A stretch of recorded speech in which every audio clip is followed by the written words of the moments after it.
సద్గురుభ్యో నమః.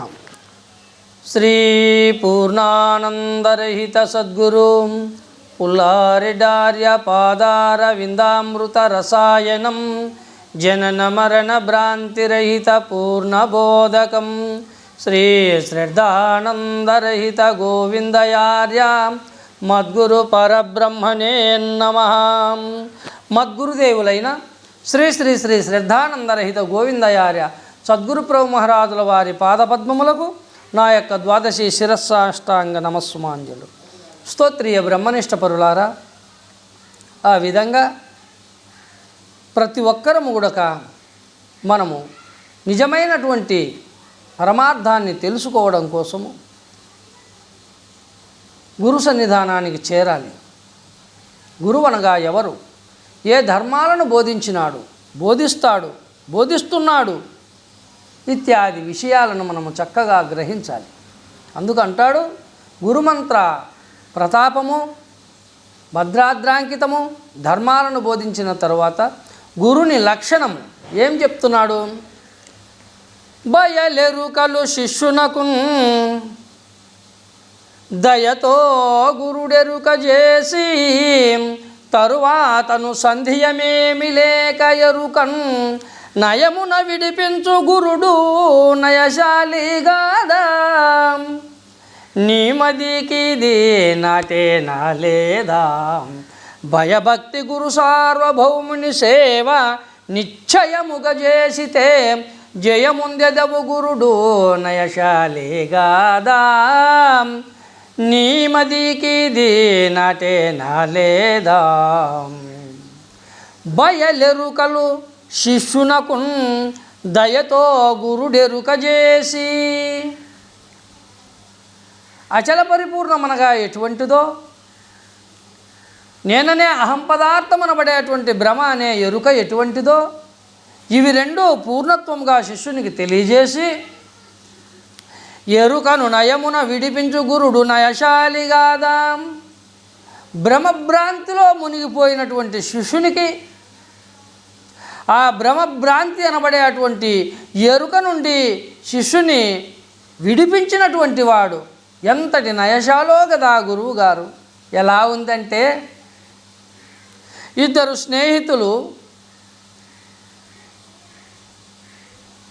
పక్క ఊరిలో ఉండేవారు. పట్టణానికి అలా ప్రొద్దుటూరు పట్టణానికి సినిమాకు పోవాలని రెండో సినిమాకు ప్రయాణం చేస్తూ ఉండే సమయంలో సాయంత్రం కాడ ఏటి వడ్డకు వచ్చినారు. మసక చీకటి పడతా ఉంది, నీళ్లు వారుతూ ఉన్నాయి నడమలోతు. అయితే వాళ్ళు మామూలుగా వెళ్ళిపోయేటువంటి వారే, కానీ ఆ ఏటి వద్దకు పోయేతలకి ఏదో ఒకటి నల్లగా అక్కడి నుంచి కొట్టుకొని వస్తూ ఉంది. అందులో ఒకడు చూశాడు, ఏదో కొట్టుకొని వస్తూ ఉంది, పట్టుకుందాం రా అన్నాడు రెండో వాడు అన్నాడు, అదే మనకెందుకురా, ఏందో ఏమో అది, మనకేం దాంతో, మన పనికి మనం పోదాంపా, మనం సినిమాకి పోలే కదా, టైం అయిపోతుంది అన్నాడు. ఉండరా, ఏందో ఏదన్నా డబ్బో గిబ్బో బ్యాగో గిగ్గో లెక్క దొరుకుతుందేమో అని పట్టుకోడి వాడు పోయి పట్టుకున్నాడు. పట్టుకుంటాను అక్కడేం జరిగింది, పైన పాపము ఆ ఏటికి పైన ఒక ఈత చెట్టు ఉంటే దానికి కళ్ళుకుండా ఉంటే ఒక ఎలుగుబంటు ఆ కళ్ళు తాగి ఆ మత్తులో మైకంలో ఆ నీళ్ళల్లో పడి కొట్టుకొని వస్తూ ఉంది. దాన్ని పోయి పట్టుకున్నాడు. నాకేందో దొరికిందని అది వీడిని పట్టుకుంది. పాపం ఇంకేం చేసేది, ఒరే ఎలుగొడ్డు పట్టుకుందిరా అని భల్లూకం పట్టుకుందని అంటే ఏం చేస్తాడు పాపము, ఎట్లా విడిపించాలా? అది వాడిని విడిచిపెట్టాడు, వాడు దాన్ని వదిలినా అది వాడిని వదలదు. మరి ఎలాగా? ఇప్పుడు ఆ ఎలుగొడ్డు నుండి, ఆ భల్లూకం నుండి ఎలా వాడిని రక్షించుకోవాలి? అందుకే ఒడ్డునున్నవాడు ఏం చేశాడు, గబగబా వాని వద్ద ఉండబడినటువంటి ఆ పంచగుడ్డో టవాల్ గుడ్డో తీసుకొని దాన్ని ఒక కర్రకు చుట్టుకొని అగ్గిపుల్లు అంటించి ధీటిగా చేసి దాన్ని ముందర తీసిపోయి కొట్టుకుని పోయి దాన్ని ముందర పెట్టినాడు. వెళ్తూ తాగుతూనే కళ్ళు తెరిచింది. కళ్ళు తెరుచని మంట మండింది, మంట బాగా ఇడిచిపెడతానే వాడిని సొక్కా పట్టుకొని గుంజకచ్చుకున్నాడు ఈ పక్కనుండి పడినటువంటి వాడు. అందుకే ఈ ఒక్క మానవుని ధర్మం ఎట్లా ఉంటుంది అని అంటే భ్రమచేత కూరుకుపోయినాడనమాట.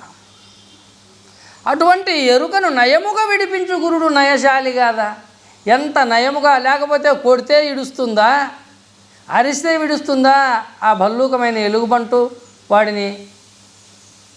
తెలివిచేత సునాయాసంగా దానికి ఏది అంటే భయము అని అంటే వెలుగు, మంట, అగ్ని అంటే భయము ఆ భల్లూకమైన ఎలుగుబంటుకు. అది చూస్తే వదిలిపెడుతుంది. అట్లనే ఎరుకనే భ్రమ ఎలాగ తొలుగుతుంది అని అంటే భ్రమ లేనటువంటి మర్మమేదో గురువుకు తెలుసు. భ్రమ తొలిగే మర్మమేదో, భ్రాంతి తొలిగే మర్మమేదో, ఎరుకను విడిపించే రహస్యమేదో గురువుకు తెలుసు కనుక ఆ మహనీయుడు ఆ మార్గమును బోధించి శిష్యుని ఎరుక నుండి విడిపిస్తాడు. అందుకే అన్నాడు మనకి ఇక్కడ గురువుగారు, బయలెరుకలు శిష్యునకున్ దయతో గురుడెరుక చేసి తరువాతను సందేహమేమి లేక, ఎటువంటి సందేహము సంశయం లేకుండా శిష్యునికి నయముగా ఎరుకను విడిపించు గురుడు నయశాలి గాదా. నీ మదికి ఇది నాటేనా లేదా? ఇప్పుడైనా నీ మదికి ఇది నాటిందా లేదా గురువు చెప్పేటువంటి వాక్యము?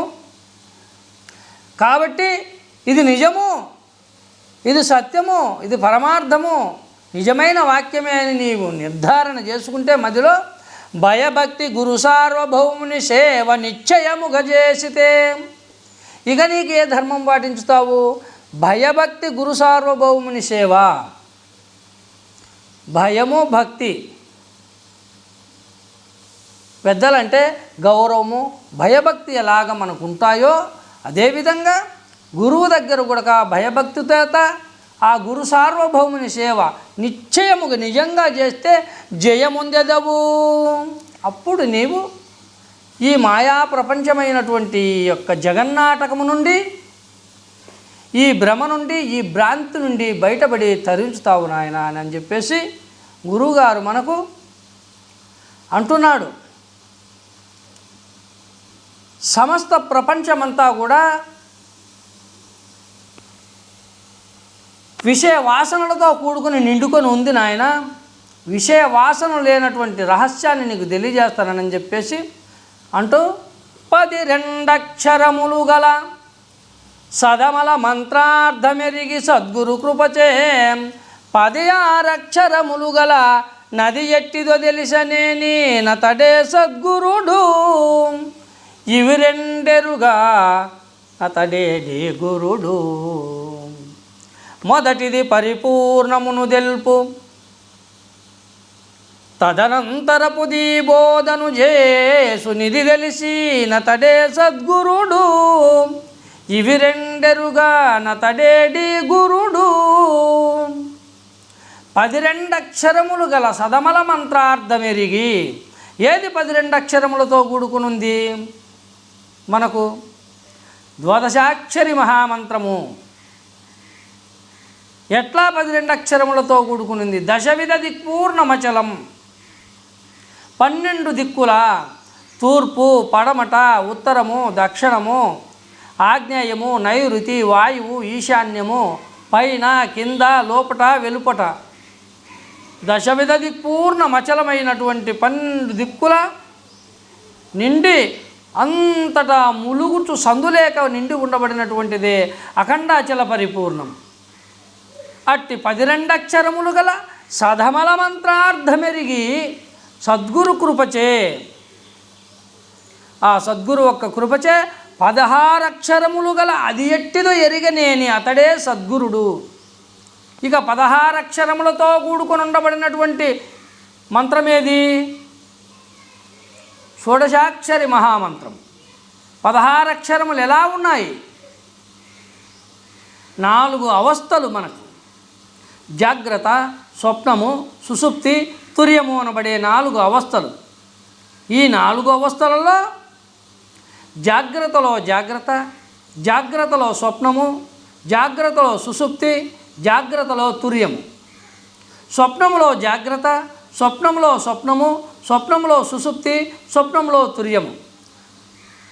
సుషుప్తిలో జాగ్రత్త, సుషుప్తిలో స్వప్నము, సుషుప్తిలో సుషుప్తి, సుషుప్తిలో తుర్యము.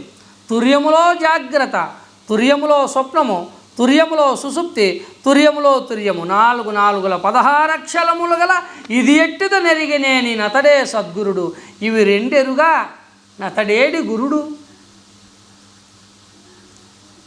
మొదటిది పరిపూర్ణమును తెలుపు, రెండవది తదనంతపురు ఈ బోధను చేయు నతడే. ఇవి తెలిసి నతడే సద్గురుడు, ఇవి రెండెరుగా నతడేడి గురుడు. కాబట్టి ఎన్ని విధాలుగా విచారించినా కూడా గురుధర్మం ఏమి చెప్తా ఉంది మనకు?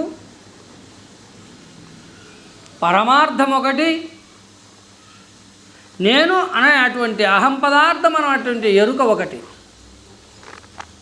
కాబట్టి ఇన్ని ధర్మాలలో మనకు ఆ ఒక్క మర్మము పూర్ణత్వంగా మనము గ్రహించినప్పుడు గురు మంత్రములో ఉండబడినటువంటి ధర్మము మర్మం ఏదో మనకు తెలియబడుతుంది. గురుమంత్ర ధర్మాలలో ఉన్న రహస్యాలు మనకు తెలియబడతాయి. ప్రపంచమంతా మనము జాగ్రత్త అవస్థలోనే సర్వ వ్యవహారాలు జరుగుతూ ఉన్నాయి. స్వప్నములో అది లేత శరీరము, సూక్ష్మ శరీరం అంటే లేత శరీరం. తల్లి జాగ్రత్తావస్థ తల్లిని, స్వప్నావస్థ పిల్లని మనకు పెద్దలు తెలియజేస్తారు. కాబట్టి ఈ జాగ్రత్త అవస్థ బలంగా దృఢంగా స్థూల శరీరంతో ఉంది కాబట్టి ఇది జాగ్రత్త అవస్థ, ఇది తల్లిని. సూక్ష్మ శరీరము స్వప్నావస్థ లేత శరీరము, అందులో నిజానిజాలు ప్రత్యక్ష ప్రమాణంగా గోచరించేదానికి అవకాశాలు ఉండవు. మందమతిగా గోచరించడమే స్వప్న దృష్టాంతం. కాబట్టి అది ఎంతవరకు మనకు ప్రయాణం అవుతుంది అని అంటే, మానవుడు జాగ్రత్తలో కలిగినంత నిజ విచారణ స్వప్నంలో చేయలేడు. అందుకే స్వప్నానికి జాగ్రత్తకు వ్యత్యాస భావం ఉన్నందువలన కొంతవరకు జాగ్రత్తలోనే స్వప్న విచారణ, జాగ్రత్తలోనే సుషుప్తి విచారణ, జాగ్రత్తలోనే తుర్య విచారణ చేయాలి. సర్వధర్మాలు జాగ్రత్త అవస్థలోనే మనము సద్గురు ద్వారా గ్రహించాలి. అందుకే సర్వము కూడా మనకు జాగ్రత్త అవస్థలోనే అవగతమవుతూ ఉన్నాయి. ఇట్టి జాగ్రత్త అవస్థను కూడా స్వప్నతుల్యముగానే భావించుతూ ఉంటారో మహాత్ములు. ఇది కూడా నిజము కాదు, ఇది కూడా ఆ స్వప్నము లాంటిదే. నిజమైనటువంటి పరమార్థాన్ని గ్రహించినటువంటి మహాత్ముల దృష్టిలో ఇది కూడా స్వప్నమే, ఇది కూడా నిజము కాదు అని వారి భావ అనుభవం. అందుకు అయితే జాగ్రత్త అవస్థలో మనకు కొంతవరకు గ్రహించేదానికి విచారణ లభిస్తుంది. అందుకే జీవం ఉండంగానే, ఎక్కడ జీవం ఉంది? జాగ్రత్త అవస్థలో బాగా శబ్దస్వరూప రసగంధ తన్మాత్ర గుణములు బాగా పనిచేస్తాయి. సుషుప్తిలో లేత శరీరము కనుక ఈ శబ్దస్వరూప రసగంధ తన్మాత్ర గుణములు పెద్దగా పనిచేయవు. స్వప్నంలో సుషుప్తిలో అట్లే పనిచేయవు, తుర్యంలో అసలుగే పనిచేయవు, తుర్యాతీతంలో ఉన్నావో లేవో కూడా తెలియదు. ఇత్యాది విషయాలు ఉంటాయి. కాబట్టి జాగ్రత్త అవస్థలోనే నిజమైనటువంటి విచారణ జరగాలి. అందుకే ఎక్కడి నుండి వచ్చినామో, ఎక్కడికి పోతామో ఆ విచారణ మనకు జాగ్రత్త అవస్థలోనే జరగాలి. కాబట్టి అందరము కూడా నిజమైనటువంటి విచారణ జరిగినప్పుడే ప్రపంచమనగా ఎటువంటిది, పరమార్థమనగా ఎటువంటిది అన్న విషయము, ఈ ప్రపంచము నిజంగా ఉందా, నేను నిజంగా ఉన్నానా అన్న విషయం మనకు బోధపడుతుంది. కాబట్టి రాబోయే వాక్యములో పూర్ణత్వంగా ఈ విషయం గురించి తెలియజేసుకుందాము. సద్గురు ప్రభు మహారాజుకు జై.